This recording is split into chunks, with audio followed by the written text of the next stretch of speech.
এই মুহূর্তে রাজ্য রাজনীতির সবথেকে আলোচিত নাম বন্যা টুডু। হুগলির দাঁতপুরে তিনি একাই রুখে দিয়েছিলেন নিরন্ন মানুষকে জমিচ্যুত করার, বাস্তুচ্যুত করার প্রচেষ্টা। এই অগ্নিকন্যাকে আমরাই প্রথম নিয়ে এলাম ইউটিউবে। আমি রানা সেনগুপ্ত, আপনারা দেখছেন বেঙ্গল পলিটিক্সে। আমাদের চ্যানেলে আপনাকে স্বাগত। দাঁতপুরে যে 177টা পরিবার কিভাবে গৃহহীন হয়ে পড়ল? 177টা পরিবার, 32 বিঘে জমি। আচ্ছা। যে মানুষকে পাট্টা দেয়া হয়েছিল তখন 1994 সালে, আচ্ছা, বামপন্থী সরকার আমলে ওটা আচ্ছা, দেয়া হয়েছিল। সেই জমি পাট্টা পেয়েছে, বর্গা হয়েছে, মানুষ 3 ফসলে চাষও করছে। বাহ। সেটা ধান হচ্ছে, আলু হচ্ছে, তিল হচ্ছে, কিছু সেখানে কাটারা ফসলও দিচ্ছে। আচ্ছা। সেখানে মানুষ, গতর পোষা মানুষ দীর্ঘদিন সেখানে চাষ করে রুটি রুজি মানুষকে দুমুঠো বাচ্চা ছেলেকে খাওয়াচ্ছে। সেই জায়গায় 19 তারিখ থেকে 25 তারিখ, 25 তারিখ থেকে 8 তারিখ, 8 তারিখ থেকে 10 তারিখ একটা সন্ত্রাস নেমে এলো ফেব্রুয়ারি মাসে। আচ্ছা। সেই সন্ত্রাসটা রুখে দেবার জন্যে সেই জায়গায় আমরা খবর পাই। সেই জায়গায় প্রশাসন, বিডিও, এসডিও, বিএলও সেই জায়গায় আসে। যে গরিব মানুষ 177টা পরিবার, 32 বিঘে জমি মানুষকে কোনো চিঠি না দিয়েই তারা হঠাৎ করে চলে আসে গ্রামে। আচ্ছা, মানে কোনো নোটিশ তারা পায়নি? নোটিশ তারা পায়নি। আচ্ছা।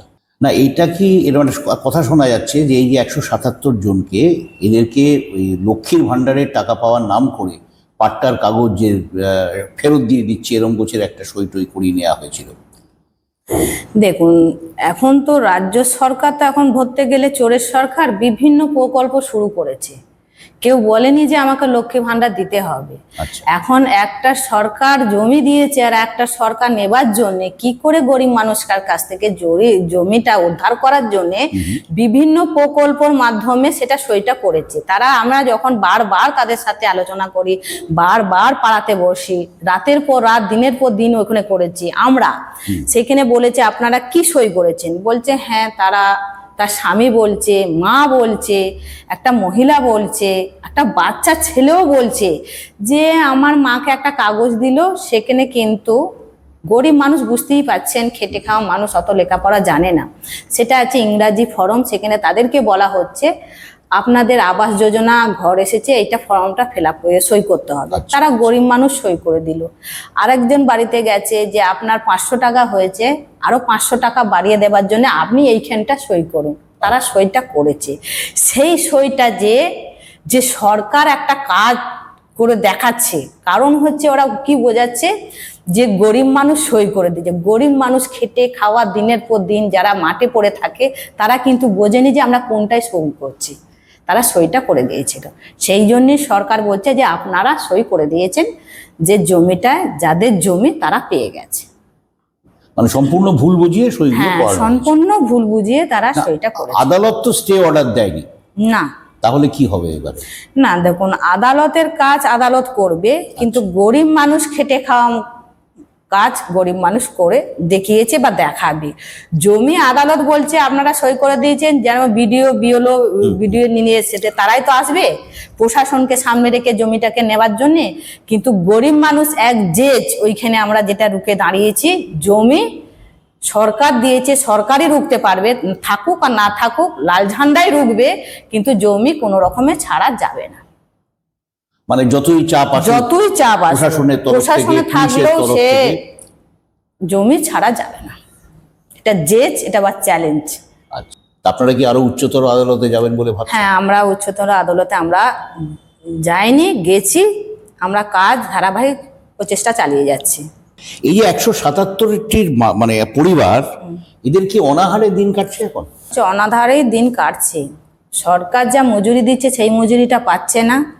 যে ফসলটা ওঠার কথা সেটা ফসলটা উঠে গেছে। যেমন এখন 100 দিনের কাজটা যদি গরিব মানুষের থাকতো, রমরম মানুষের সংসারটা চলতো। আচ্ছা, যে হলো এখন বলে দিয়েছে যে রেশনের ব্যবস্থা করে দিয়েছে, যে একবারও রেশন দিচ্ছে, তাও রেশনের চাল কমিয়ে দিয়েছে, 2 করে আটা দিচ্ছে। গরিব মানুষের সংসার চলছে না। আর 500 টাকা দিয়ে 1000 টাকা বাড়িয়েছে, এ সংসার চলতে পারে না।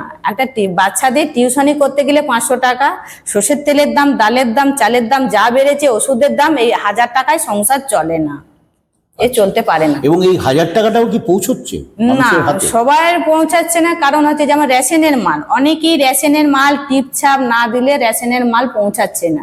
সে মাসের পর মাস কিন্তু সেই বৃদ্ধা মানুষটা রেশনের মাল পাচ্ছে না, সে রেশনটা চলে যাচ্ছে। তারা কাঁদাকাটা করছে, বাড়িতে যাচ্ছি তারা বলছে। আর এই 1000 টাকা কি করে হবে? 1000 টাকার মধ্যে বলছে আমার ছেলেকে 400 টাকা আমি প্রাইভেটে দিচ্ছি, তাতে আমার শ্বশুর আছে ওষুধ, সুগারের ওষুধ, শাশুড়ি আছে, কি করে চলে? এটা চলতে পারে না, চলছে না মানুষ। 20শে এপ্রিল এই যে মানে আপনাদের ব্রিগেডের আপনারা ডাক দিয়েছেন, এই যে ক্ষেত মজুরদের এখান থেকে, এখানে কি ব্যাপারটা নজিরবিহীন গিয়ে দাঁড়াবে, মানে কি মনে হচ্ছে? দেখো, 20শে এপ্রিল যে ব্রিগেড, কৃষক, শ্রমিক, বস্তি মানুষ, খেটে খাওয়া গথরে যারা ব্রিগেডের ডাক দিয়েছে, এই ব্রিগেডটা আমাদের মধ্যে কঠিন বা চ্যালেঞ্জ। এখানে আমরা কিছু বার্তা দিতে চাই, সেই 20 তারিখেই বার্তাটা দেয়া হবে। আমরা কিছু আশা করে রেখেছি যে মানুষ দূর দূরান্ত থেকে খেটে খাওয়া মানুষ যখন আসবে, সেই ব্রিগেডেই প্রশ্ন ব্রিগেডেই করে নেব বলবো।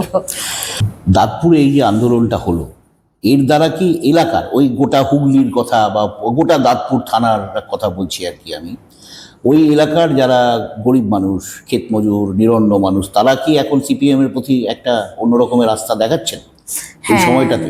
মানে গরিবের মানুষ, খেটে খাওয়া মানুষের রাস্তা একটা জেগেছে। কারণ হচ্ছে যে লাল সরকার আমাদের জমি দিয়েছে, এখন লাল সরকারকেই বাঁচাতে ঝান্ডা ধরার জন্য আমরা এগিয়ে আসছি। এটা প্রতি মানুষের, প্রতি অঞ্চলে, প্রতি বুথে এটা ছড়িয়ে পড়েছে। আগামীকাল আমরা যেভাবে মিটিংটা করেছিলাম, মানে বহুত ওইখানকার মানুষ, পোস্টারিং, চায়ের দোকান, ব্যাপকভাবে একটা প্রচার যে চোরেদের সরকারকে হাঁটাতে গেলে আমাদের লড়াই তো করব। যেভাবে জমি দিয়েছে, এক সরকার জমি নিয়ে নিচ্ছে, এই সরকারকে রাখা যাবে না। গরিব মানুষ ফুটে বলতে শুরু করে দিয়েছে। এই যে নিরাপদ বাবু, যিনি আপনাদের খুবই সাহায্য করেন, আপনাদের এই যে আন্দোলনটাকে উনি কতটা পিছন থেকে সাহায্য করছেন বা সামনে থেকে সাহায্য করছেন? নিরাপদ সর্দার, দেখুন, নিরাপদ সর্দার হচ্ছে আমাদের খেতমজুর ইউনিয়নের রাজ্যের সম্পাদক। তো যে সন্দেশখালেও উনি বুক চিতিয়ে লড়াই করেছেন। আমাদের বীরভূমের দেউলি পাঁচামিতেও যেভাবে আদিবাসীরা লড়াই করছে, আমরা দাঁতপুরে তো মূল গ্রামেও যে লড়াইটা করছি, আমাদের সম্পাদক নিরাপদ সর্দার ব্যাপকভাবে আমাদের সহযোগিতা, 24 ঘন্টা ফোন, যেভাবে গরিব মানুষের কাছে সহযোগিতা বার্তা, যে কোনো সন্ধেবেলা রাত্রিরে ফোন টোন করে বা ছড়িয়ে দেয়, যে কোনো কথায় উনি সবসময় সহযোগিতা করেন।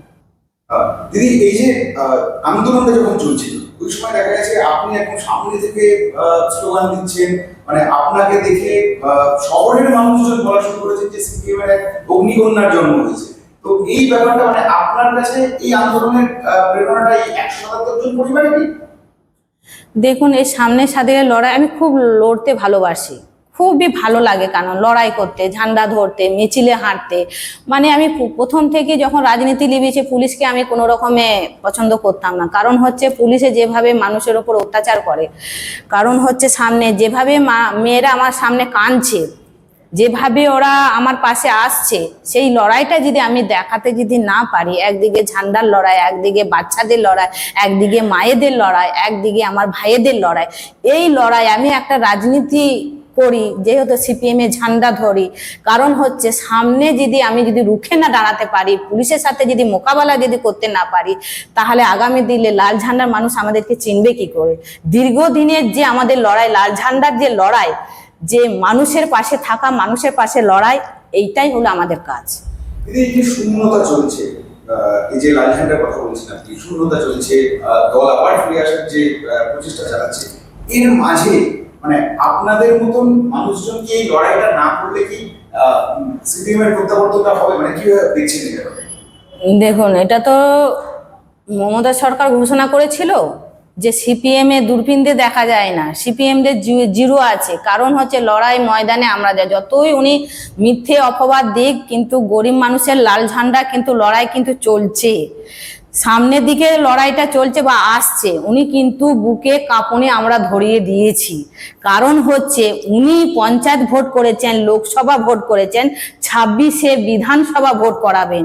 পঞ্চায়েতের ভোট উনি পঞ্চায়েত সমিতি চালাচ্ছেন, বিডিও অফিস চালাচ্ছেন, জেলা পরিষদ চালাচ্ছেন, তাতে এত চুরি করার কি দরকার ছিল? উনি তো এমনি উন্নয়ন করছে, এমনি জিতে যাচ্ছে, কিন্তু গরিব মানুষের ভোট কেড়ে উনি জিতছেন।